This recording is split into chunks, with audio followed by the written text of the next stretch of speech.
Hello friends, today we will start Science 2 chapter number 1 Heredity and Evolution. In that we will study heredity and heredity changes, revision of DNA and RNA, basic idea of protein synthesis, transcription, translation, translocation and mutation. All these phenomenon are related with the heredity. That's why we are revising these basic concepts. ये जो कुछ भी phenomenon है ये क्या है, hereditary से हमारे इसमें रिलेटेड हैं, बट डीएनए और आरएनए ये यहाँ पर इसका मेन बेसिक कंसेप्ट है, इसलिए हम लोग उसको पहले रिवाइज करेंगे जो हमने 9th स्टैंडर्ड में ऑलरेडी पढ़ा हुआ है. First we will see what is this heredity.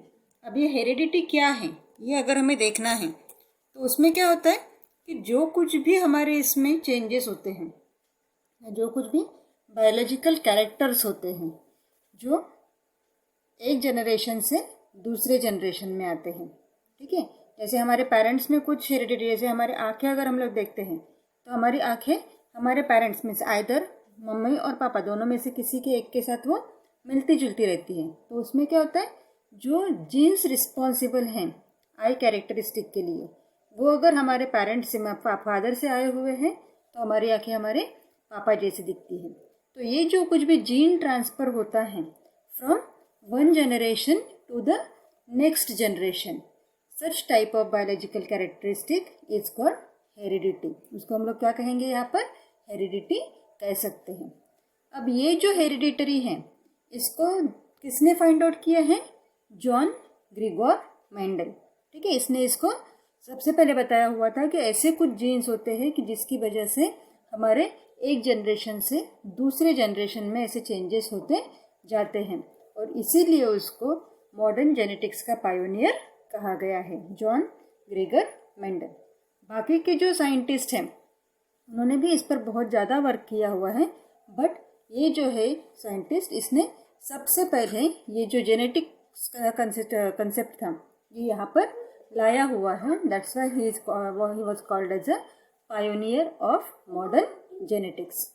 अब ये जो जीन्स हम लोग कह रहे थे कि जीन्स जो है वो ट्रांसफ़र हो रहे हैं from parents to their offspring, तो उसमें क्या होता है, जो क्रोमोसोम्स है, जैसे हमने 9th स्टैंडर्ड में पढ़ा था, क्रोमोसोम्स क्या होते हैं, डीएनए आरएनए, ये जो है all these are the chromosomes. ये किससे बने हुए थे, these are made up of nucleic acid and proteins. कहाँ पर होते हैं, these are present in the cell, और यही जो है न्यूक्लिक एसिड और proteins, these are responsible for giving these heredity changes, ठीक है. उसकी वजह से ही हमें यहाँ पर ये हेरिडिटरी चेंजेस फाइंड आउट होते हैं, और वही रिस्पॉन्सिबल है इस हेरिडिटरी के लिए. अब ये जो हम लोग यहाँ पर पढ़ रहे हैं, व्हाट इज़ दिस हेरिडिटी, क्या होता है हेरिडिटी चेंजेस करके, तो इसका अब इम्पोर्टेंस क्या है, इसकी एप्लीकेशन क्या है, तो उसके लिए हम लोग देखते हैं. फर्स्ट एप्लीकेशन है डायग्नोसिस ऑफ हेरिडिटरी डिसऑर्डर्स.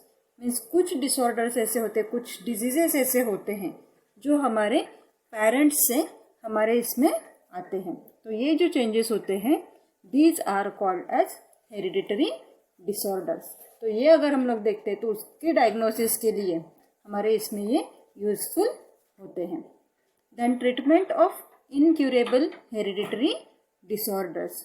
जो हेरिडिटरी जैसे सीकल सेल एनीमिया हम लोग देखते हैं तो ये कैसा है, इनक्यूरेबल है, इसको हम लोग ठीक नहीं कर सकते हैं. तो ऐसे जो डिसऑर्डर्स होते हैं उसके ट्रीटमेंट के लिए हमें ये हेरिडिटरी पढ़ना जरूरी होता है. Then prevention of hereditary disorders. अब ऐसे ये जो कुछ भी हेरिडिटरी डिसऑर्डर्स है जो पेरेंट्स में हैं बट अगर हमें वो उनके बच्चों में या उनके ऑफस्प्रिंग में नहीं आने चाहिए तो उसके लिए हम लोग क्या कर सकते हैं, ये अगर हमें पढ़ना है तो उसको हम लोग बोलेंगे prevention of hereditary disorders. Then production of hybrid varieties of animals and plants. Means most of the जो जूलॉजिस्ट और बायोलॉजिस्ट मीन्स साइंटिस्ट जो होते हैं वो क्या करते हैं कि अलग अलग इस पर अलग अलग, जैसे हमने लास्ट टाइम पढ़ा था कि पीज नट्स जो होते हैं, जो हमारी वटाने की फली होती है पीनट्स, तो उसमें उन्होंने हाइब्रिड तैयार करके अलग अलग वेराइटी के जो ज़्यादा अच्छे होते हैं, ऐसे अलग अलग वेराइटी के पीनट्स वहाँ पर बनाए हुए हैं। तो वो क्या होते हैं, यही सेम टेक्निक, हेरिडिटरी टेक्निक से वहाँ पर यूज़ करके उसमें अलग वेराइटी हम लोग बना सकते हैं। जैसे हम लोग देखते हैं टमाटो 2 टाइप के होते हैं, एक थोड़े राउंड शेप में होते हैं, एक थोड़े ओवल शेप में होते हैं। एक दिखने में बहुत अच्छे दिखते हैं, दूसरे थोड़े से उसका शेप चेंज होता है। तो उससे क्या होता है कि जो भी अच्छे कैरेक्टरिस्टिक्स हैं वो अगर हमें किसी चीज़ में डालने हैं तो उस कंडीशन में हम लोग ये हेरिडिटरी टेक्निक या जीन एप्लीकेशन यहाँ पर यूज़ कर सकते हैं। देन लास्ट हमारी एप्लीकेशन है use of microbes in industrial processes. जैसे हम लोग ईस्ट यूज़ करते हैं या कोई अदर माइक्रो, जैसे मिल्क का अगर हमें कर्ड बनाना है तो वहाँ पर भी क्या होता है, different types of micro organisms work करते हैं, तभी ये जाकर टेक्निक हमें पता होती है। तो उसी कंडीशन के लिए हम लोग क्या करते हैं, ये माइक्रोब्स जो होते हैं उसका इंडस्ट्रियल प्रोसेसेस के लिए यूटिलाइजेशन होता है। All these are the applications of heredity. जैसे हमने 9th स्टैंडर्ड में पढ़ा था कि पीनट का एग्जाम्पल एक लिया था जिसमें उसका शेप हमने कंसिडर किया था, तो सेम वैसे ही टेक्निक्स यहाँ पर होते हैं, that is called as the heredity. Now we will see that hereditary is because of the genes and genes contain DNA and RNA along with the protein। अब DNA को हम जस्ट एक बार revise करते हैं। What is this DNA? DNA means deoxy ribonucleic acid. Now इसका structure कैसे होता है? It is a double helix structure. Double helix में जैसे 2 स्ट्रैंड्स यहाँ पर हमें दिख रहे हैं और ये 2 स्ट्रैंड एक दूसरे के इसमें यहाँ पर इंटरमिंगल्ड हुआ, एक दूसरे के साथ वो ऐसे गोल घूमकर एक दूसरे के साथ वो एक मिक्स हुए हैं, that is it is called as the double helix structure. अब ये एक जो स्ट्रैंड है ये किससे बना हुआ है? It is made up of nucleotide, phosphoric acid and deoxyribose sugar and nitrogen bases. ऐसे 4 कंपोनेंट से बने हुए nucleotide, phosphoric acid, deoxyribose sugar and nitrogenous bases. अब नाइट्रोजनस बेसिस कौन से होते हैं डीएनए में? एक तो होते हैं प्यूरिन्स एंड पिरिमिडिन्स। प्यूरिन्स कौन से होते हैं? Adenine and guanine, and pyrimidines cytosine and thymine. After that जो पेयरिंग इसमें होता है तो adenine always pairs with thymine and guanine always pairs with cytosine. ठीक है, एडेनिन और थाइमिन में जो बॉन्डिंग होता है there is a double hydrogen bond. दोनों के बीच में डबल हाइड्रोजन बॉन्ड यहाँ पर ऐसे फॉर्म होगा। मीन्स एक स्ट्रैंड का अगर एडेनिन है तो दूसरे स्ट्रैंड पर यहाँ पर जो थाइमिन होता है उसके साथ उसमें हाइड्रोजन बॉन्डिंग बनकर ये बीच वाला स्ट्रक्चर हमारे इसमें तैयार होता है। That is this adenine always pairs with thymine with double hydrogen bond. वैसे ही साइटोसिन और थाइमिन जो होते हैं, एक स्ट्रैंड का साइटोसिन दूसरे स्ट्रैंड का ग्वानिन, ये जो होता है इनके बीच में ट्रिपल बॉन्ड फॉर्म होता है, ट्रिपल हाइड्रोजन बॉन्ड फॉर्म होता है और उनका कॉम्बिनेशन होकर ये एक स्ट्रैंड की तरह, एक जैसे हमारी सीढ़ी होती है उसकी तरह से हमें ये दिखता है। Then these DNA these are always present inside the nucleus. हमें पता है जैसे हमने सेल का स्ट्रक्चर हम लोग देखते हैं तो सेल में एक न्यूक्लियस होता है और उसके बाजू में साइटोप्लाज्म होता है। तो यही जो न्यूक्लियस होता है सेल का उसके बीच में हमारे ये डीएनए प्रेजेंट होते हैं। Similarly we will see the structure of RNA. अब आरएनए मीन्स क्या है? Ribonucleic acid. ठीक है, अब ये कौन सा स्ट्रक्चर है हमारा? ये हमारा सिंगल हेलिक्स स्ट्रक्चर है। डीएनए हमारा डबल था, अब यहाँ पर एक ही स्ट्रैंड है इसलिए हमने इसको क्या कहा है? सिंगल हेलिक्स स्ट्रक्चर कहा है। ये बना किस किस से होता है? Phosphate molecule, ribose sugar and nitrogenous bases. अब नाइट्रोजनस बेसिस जो होते हैं आरएनए में वो यहाँ पर एक सिर्फ जो है हमारा thymine, that is replaced by the uracil. Means कौन से रहेंगे?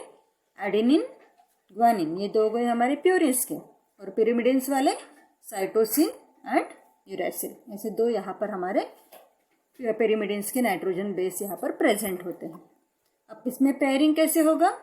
एडेनिन जो है that is always pairs with uracil with double hydrogen bond, और cytosine pairs with guanine with triple hydrogen bond. Then ये जो आरएनए प्रेजेंट होते हैं, these RNA are present in nucleus as well as in cytoplasm. दोनों जगह पर present में, nucleus में भी और साइटोप्लाज्म में भी हमारे आरएनए प्रेजेंट होते हैं। एक्चुअली वहाँ पर 3 टाइप्स है आरएनए के, तो उसमें से कुछ न्यूक्लियस में प्रेजेंट होते हैं और कुछ जो है वो साइटोप्लाज्म में यहाँ पर प्रेजेंट होते हैं।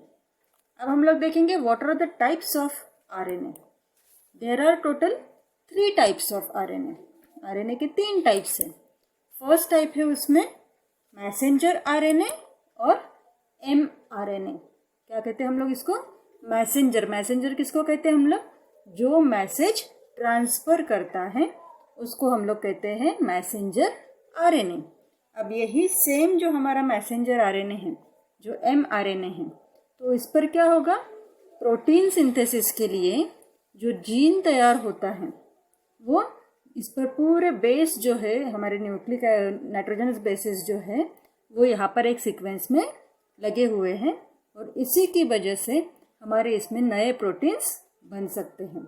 जैसे हम लोग अभी प्रोटीन सिंथेसिस देखेंगे तो इस एमआरएनए का हमारे इसमें क्या इम्पोर्टेंस होता है वो यहाँ पर हम लोग एक्सप्लेन करेंगे। तो जनरली जस्ट आप ध्यान में रखो कि types of RNA, first type है उसका मैसेंजर आरएनए और एमआरएनए, और ये जो होता है it will carries the information for protein synthesis from gene on RNA chain in nucleus to the ribosomes in cytoplasm. Means ये कहाँ पर प्रेजेंट होगा?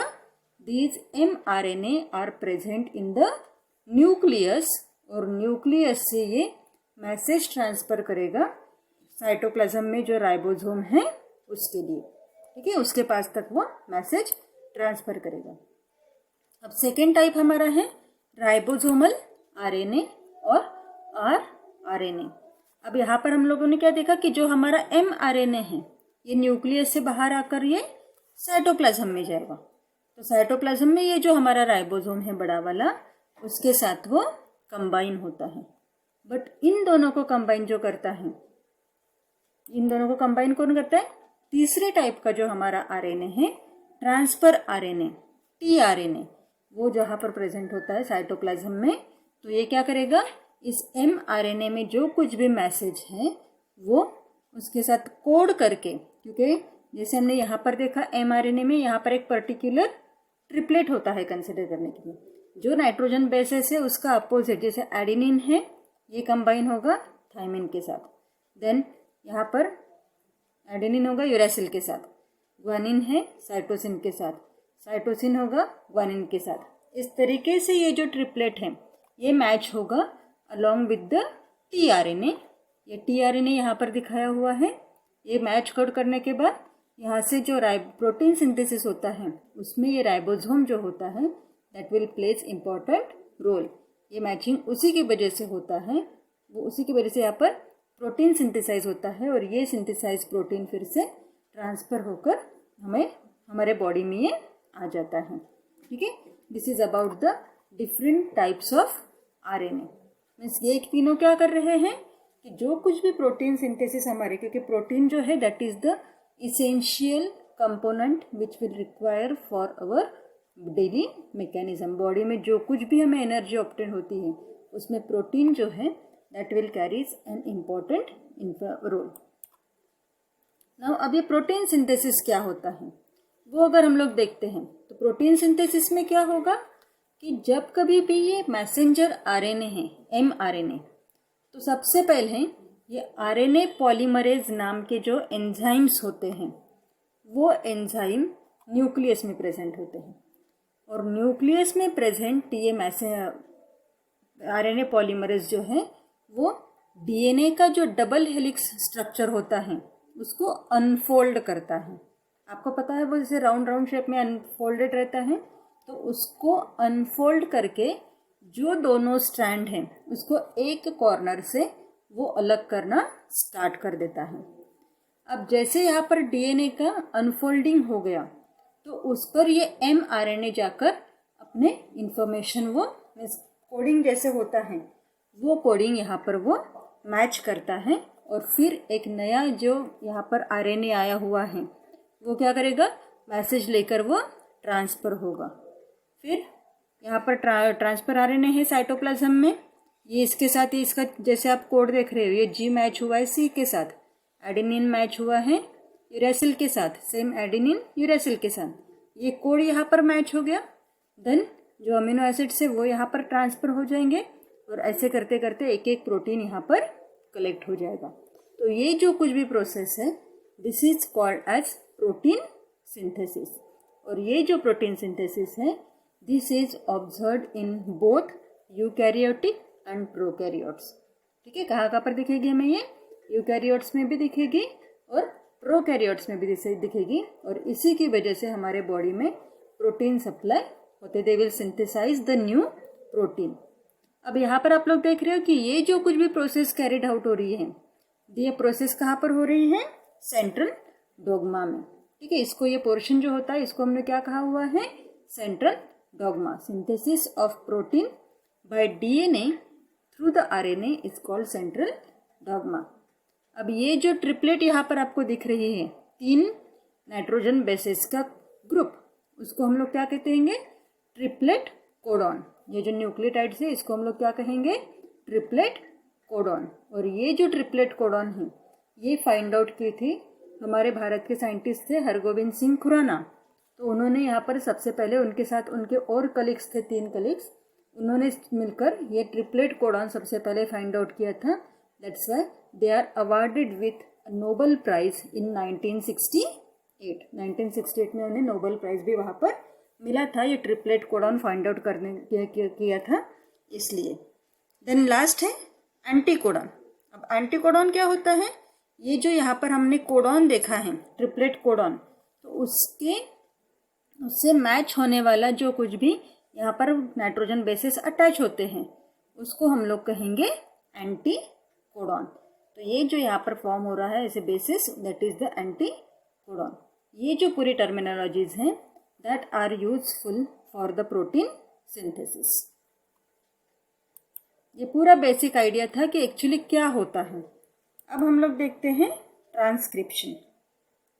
अब ट्रांसक्रिप्शन में क्या होता है, जैसे हमने देखा था कि प्रोटीन सिंथेसिस में जो डीएनए अनफोल्ड हुआ है उसके साथ जाकर एमआरएनए अपना सीक्वेंस तैयार करता है। ठीक है, सिंथेसिस क्या करेगा mRNA, synthesis of mRNA as per the nucleotide sequence present on the DNA molecule is called transcription. And during transcription only one of the strand of DNA is used। क्या हुआ इस डायग्राम में आप देखोगे कि ये जो स्ट्रक्चर है डीएनए का ये पूरा डबल हेलिक्स वाउंडेड स्ट्रक्चर है, बट यहाँ पर क्या हुआ है पूरा वो अनफोल्ड, इस कॉर्नर से वो अनफोल्ड होते हुए आया है। यहाँ पर हमें अनफोल्ड स्ट्रक्चर दिख रहा है। तो ये जो हमारा एमआरएनए है ये यहाँ पर जाकर इसमें इसके जस्ट एंटीबॉन्डिंग करके हाइड्रोजन बॉन्ड फॉर्म करके एक नया स्ट्रैंड तैयार करता है। This is called as the mRNA. Means क्या हुआ, जो हमारा डीएनए था उसके साथ एमआरएनए मैच होकर हमें एक नया एमआरएनए यहाँ पर मिल रहा है, that is called as the transcription. ठीक है, synthesis of mRNA as per the nucleotide sequence present on the DNA. ठीक है, डीएनए पर जो डीएनए मॉलिक्यूल पर हमारा जो सीक्वेंस था न्यूक्लियोटाइड्स का उसकी वजह से एमआरएनए का सिंथेसिस होता है। That process is called as transcription. और ये जो कहा हो रहा है एक डीएनए का सिर्फ एक ही स्ट्रैंड यहाँ पर यूज हुआ है, दूसरा यूज हुआ है क्या, नहीं, दूसरा जैसे के वैसा है, सिर्फ यहाँ पर एक ही स्ट्रैंड यूज होकर फिर से यहाँ पर एमआरएनए सिंथेसाइज हो रहा है। और ये डीएनए का जो यहाँ पर बाउंड्री निकला हुआ है, अलग अलग हुए हैं, ये किसकी वजह से होता है, this is because of the RNA polymerase. RNA polymerase नाम के जो भी एंजाइम होते हैं उनकी वजह से ये 2 स्ट्रैंड डीएनए के अलग अलग होकर फिर यहाँ पर एमआरएनए का नया स्ट्रैंड तैयार होता है। उसी प्रोसेस को हम लोग कहते हैं transcription. Then second is the translation. अब ट्रांसलेशन में क्या होगा, कि जो भी mRNA है, ये mRNA यहाँ पर कन्वर्ट हो रहा है, मैच हो रहा है tRNA के साथ। जैसे हमने प्रोटीन सिंथेसिस में देखा था, वैसे ही mRNA पर क्या था, उस पर जो ट्रिपलेट है वो मैच होती है tRNA के ट्रिपलेट से। एंटीकोडिंग कहाँ पर होगा, tRNA पर, और ट्रिपलेट कोडॉन कहाँ पर होगा, mRNA पर। और फिर ये दोनों मैच होकर इनके बीच में हाइड्रोजन बॉन्ड फॉर्म होते हैं, और फिर that is converted into the protein, that is called as translation.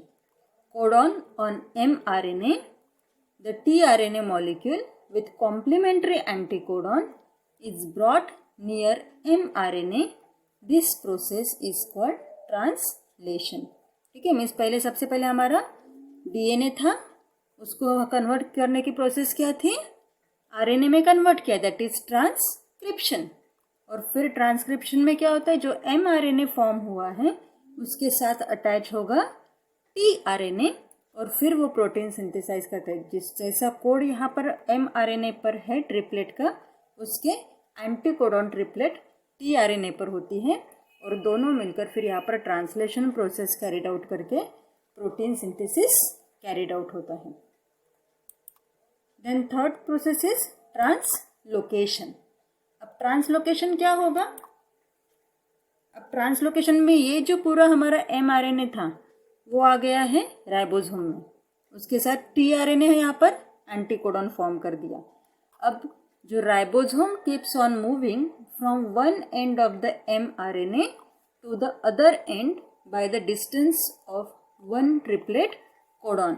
Means ये जो mRNA का सीक्वेंस है, ये राइबोसोम यहाँ पर दिख रहा है हमें, तो यहाँ पर 3 के साथ एक tRNA अटैच हुआ, दूसरे ट्रिपलेट के साथ दूसरा, प्रोटीन सिंथेसाइज हो गया, प्रोटीन अलग तरफ जाएगा, और ये जो mRNA है वो कंटिन्यूसली यहाँ पर घूमते रहेगा, और नेक्स्ट ऐसे ट्रिपलेट करते हुए नए नए प्रोटीन्स यहाँ पर सिंथेसाइज हो गए, and that are provided to our body. This process is called as a translocation. Means अलग अलग जो ट्रिपलेट यहाँ पर mRNA पर प्रेजेंट हैं, ये प्रोसेस होती जाएगी, तो उससे वजह से प्रोटीन कंटिन्यूसली तैयार होते जाएंगे। जैसे हम लोग देखते हैं जो हमारे आटा चक्की का बेल्ट होता है, वो कैसे जब चक्के पर आता है तो बेल्ट घूमते रहता है, और नया नया बेल्ट का पोर्शन वो इस पर आता है, चक्के पर आता है। तो उसी तरीके से हमारा जो mRNA है, ये राइबोसोम में इसका पूरा पार्ट रहता है क्या, नहीं, तो जो पार्ट आएगा उस पर वो tRNA अटैच होगा, प्रोटीन सिंथेसाइज होकर बाहर निकल जाएगा, फिर से नया कोडॉन जब आता है तो नया tRNA इसके साथ यहाँ पर अटैच होगा, और ये प्रोसेस कंटिन्यूसली होकर प्रोटीन सिंथेसिस वहाँ पर होते रहता है। तो ये जो कुछ भी कंटिन्यूस प्रोसेस है उसको हम लोग कहते हैं ट्रांसलोकेशन। ठीक है, एक प्रोटीन सिंथेसिस में ही तीनों कंडीशंस यहाँ पर कैरिड आउट होती हैं। फर्स्ट वन इज ट्रांसक्रिप्शन, जो सिंगल स्ट्रैंड DNA का सिंगल स्ट्रैंड फॉर्म होगा, उससे mRNA सिंथेसाइज होगा। ये mRNA क्या करेगा, जो भी इंफॉर्मेशन इस DNA पर है वो न्यूक्लियस से लेकर आएगा राइबोसोम में, फिर राइबोसोम में जैसे ही आता है तो tRNA उस पर अटैच होता है, उसका एंटीकोडॉन फॉर्म करके, उसको हमने कहा था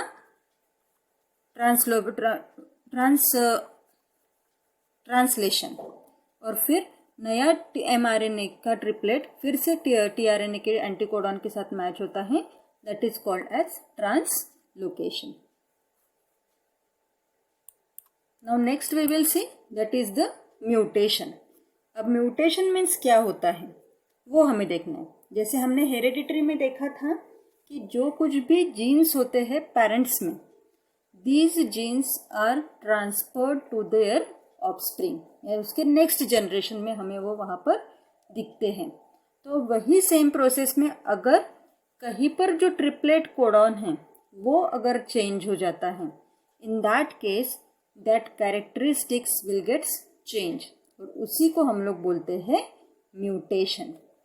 living organisms can produce new individual like themselves due to the genes only, and some of those genes are transmitted to the next generation without any change.